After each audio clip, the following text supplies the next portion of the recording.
నిజంగా 42% మీరు పెట్టిన బీసీల బిల్లు చిత్తశుద్ధితో పెట్టిందైతే ఏదైతే బీజేపీ చెప్తుందో ముస్లింలకు ఉందేమో అనే అనుమానంతో మేము ఆపుతున్నామని చెప్తున్నారు.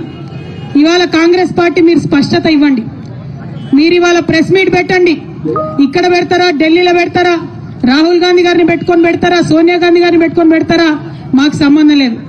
ప్రెస్ మీట్ పెట్టి ఓపెన్ గా డిక్లేర్ చేయండి. ముస్లింలకు 10% రిజర్వేషన్ మేము సపరేట్ బిల్లు పెడతాం అసెంబ్లీలో అని చెప్పి డిక్లరేషన్ చేయండి. ఒక క్లారిటీ ఇవ్వండి. దాంతో ఏమైతుంది, ఇప్పుడున్న 42%లో ముస్లిం మైనారిటీల రిజర్వేషన్ దీంట్లో ఇంక్లూడెడ్ కాదు. ముస్లింస్ కి సపరేట్ గా 10% రిజర్వేషన్ పెట్టాలని చెప్పి మేము డిమాండ్ చేస్తా ఉన్నాం. ఇక అప్పుడు బీజేపీ మీద ఉంటది బాధ్యత. ఈ 42%లో ముస్లింస్ లేరనే విషయాన్ని కాంగ్రెస్ పార్టీ క్లారిటీ ఇవ్వాలి. ఒకవేళ ముస్లిం సోదరులకు ఉంటే ఆ విషయం కూడా క్లారిటీ ఇవ్వాలి. కానీ మీరు ఏ విషయం చెప్పకుండా మేము బిల్లు పాస్ చేసినాం, బీజేపీ వాళ్ళు సంతకాలు పెడతలేరని మోసం చేయొద్దని చెప్పి మాత్రం కాంగ్రెస్ పార్టీని మేము డిమాండ్ చేస్తా ఉన్నాం. మేము ఇక్కడ 72 గంటలు కూర్చుంటాం. ఈ 72 గంటల్లో మీరు ఢిల్లీలో రేపటి నుంచి మీ అగ్రనాయకులు కలుస్తా ఉన్నారు. ముఖ్యమంత్రి గారు నేను డిమాండ్ చేస్తా ఉన్నా, వాళ్ళ పర్మిషన్ తీసుకోండి. ఎందుకంటే ఢిల్లీలో పర్మిషన్ ఇవ్వండి, గల్లీలో వీళ్ళు కుర్చీలో కూడా కూర్చునే పరిస్థితి లేదు. కాబట్టి ఢిల్లీలో మీ అగ్రనాయకుల పర్మిషన్ తీసుకోండి. ఈ 42% బీసీలకు సపరేట్ గా పెట్టండి, 10% ముస్లింల కోసం సపరేట్ గా పెట్టండి. ఆ క్లారిటీ ఇవ్వండి, ఆ స్పష్టత ఇవ్వండి. ఆ తర్వాత బీజేపీ గనక సంతకం పెట్టకపోతే, గవర్నర్ గారు గనక సంతకం పెట్టకపోతే మేము ఈ దీక్ష ఇక్కడ కాదు ఢిల్లీకి పోయి జంతర్ మంతర్ మీద అక్కడే చేస్తామని కూడా ఈ సందర్భంగా మీకు తెలియజేస్తా ఉన్నా. ఈ స్పష్టత ఇవ్వకుండా, ఈ క్లారిటీ ఇవ్వకుండా నువ్వెంత అంటే నువ్వెంత, తూకిత్తా అంటే తూకిత్తా అని కాంగ్రెస్ బీజేపీ కూడా ఇద్దరు కలిసి మోసం చేసే ప్రయత్నం చేస్తున్నాయి. బీసీ బిడ్డలను మభ్యపెట్టే ప్రయత్నం చేస్తున్నాయి. ఈ ప్రయత్నాన్ని మాత్రం మేము ఎట్టి పరిస్థితుల్లో సఫలం చేయనిచ్చేది లేదు.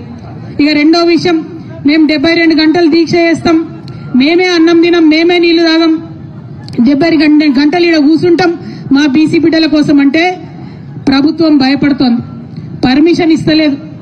ఇవ్వాలంటే మనం 10 నుంచి 4 వరకే ఉండాలంట.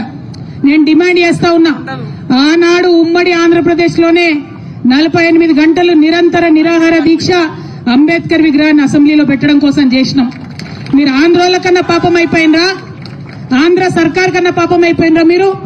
ఆనాడు ఉమ్మడి ఆంధ్రప్రదేశ్ లో సమైక్యాంధ్ర పాలకులు కూడా పర్మిషన్ ఇచ్చిండ్రు. ధర్నా చౌక్ ఓపెన్ చేసినా అని చెప్పి ఢిల్లీలో గప్పాలు కొడతారు మన ముఖ్యమంత్రి గారు. కానీ మాకు పర్మిషన్ ఇవ్వడానికి ఎందుకు భయపడతా ఉన్నారు?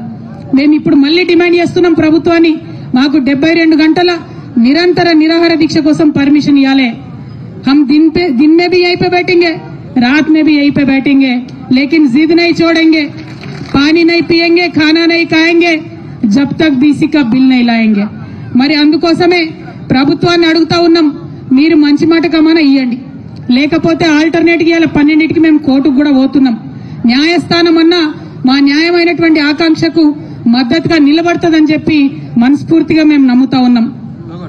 అంత దూరం తెచ్చుకోకండి, కోర్టు చేత మొట్టికాయలు తినకండి, ఇమీడియట్ గా పర్మిషన్ ఇవ్వండి అని ప్రభుత్వాన్ని డిమాండ్ చేస్తా ఉన్నా. ఇక ఇంకొక విషయం, ఇక్కడ ఉన్నటువంటి మీడియా మిత్రులకు, ప్రధాన పత్రికా మిత్రులకు, శాటిలైట్ ఛానల్ వారికి, అట్లానే డిజిటల్ మీడియాకి, అందరికన్నా ఎక్కువ సిటిజన్ మీడియాకి, మీ అందరికీ కూడా నేను చేతులెత్తి నమస్కరించి ఒక మాట చెప్తా ఉన్నా. మన ప్రజాస్వామ్యంలో 4 స్తంభాలుంటే మీడియా అన్నిటికన్నా పవర్ఫుల్ స్తంభం. ఎందుకంటే మిగతా 3 స్తంభాలను కూడా ప్రశ్నించగలిగేటటువంటి అధికారం కేవలం మీడియాకు మాత్రమే ఉంటుంది. మిగతా 3 స్తంభాల యొక్క జవాబుదారీతనాన్ని లెక్కలు తీసి చెప్పేటటువంటి ఆస్కారం, అవకాశం కూడా కేవలం మీడియా మిత్రులకే ఉంటుంది. మీరేదో జాగృతోళ్ళు ధర్నా పెట్టినరు, యూపీఎఫ్ఓలు ధర్నా పెట్టినరు, మేము లైవ్ ఇచ్చినాం, ఒక 2 హెడ్లైన్స్ కొట్టినాం, అయిపోయింది అని అనుకోకండి దయచేసి. మీది చాలా పెద్ద బాధ్యత. మీరు చరిత్రను రికార్డ్ చేస్తున్నారు, చరిత్రను మీరు రికార్డ్ చేస్తున్నారు. ఈ చరిత్రలో తప్పు లేకుండా రికార్డ్ చేయాలి. ఈ చరిత్ర న్యాయం పక్షాన ఉండి మీరు రికార్డ్ చేయాలి.